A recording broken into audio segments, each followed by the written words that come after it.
Thanks for clicking on the video. When I first recorded this video, I didn't include audio, so I'm going to redo it with a little audio.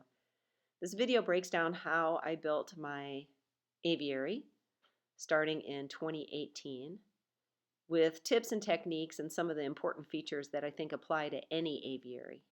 And even though I started actually building it in 2018, I had been thinking about this for a really long time.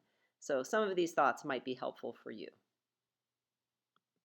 I've organized my thoughts into 10 steps. Step 1 is inspiration. I had to think about what kind of aviary I really wanted. I was aiming for a natural kind of a look that would fit with the garden, something kind of tranquil and peaceful so I could sit in with the birds and just watch them in the environment. Like many Japanese gardens, I wanted to have rocks, plants, and water as features in the garden if I could work it out. A lot of what was going to be feasible, though, was dependent on who was going to live there. So step 2 of the inspiration was making those decisions. I used to raise finches years and years ago, so I knew I wanted a mixed aviary for finches, primarily African finches, waxbills primarily, but not necessarily exclusively. With the general vision established, step 3 was to put down some goals for myself. I knew I wanted as big as I could manage to build, and I knew I was going to build it myself.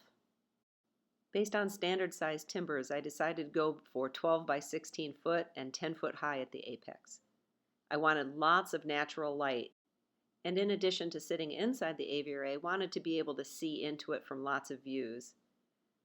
It was also important to have easy access from the house and a safe screened entry.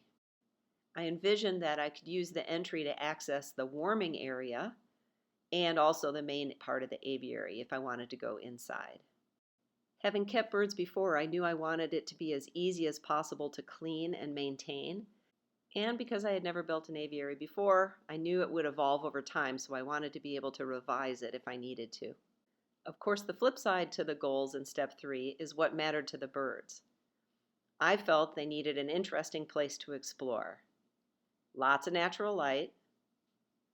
They needed to have a mix of open areas and lots of hiding places with access to the ground for exploring and lots of different perches.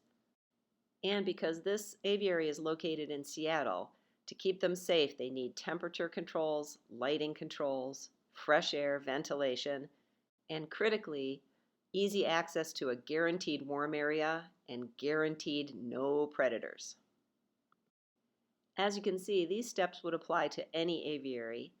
Check out part 2 to see how I particularly met my goals, what worked and what didn't. Thanks for watching.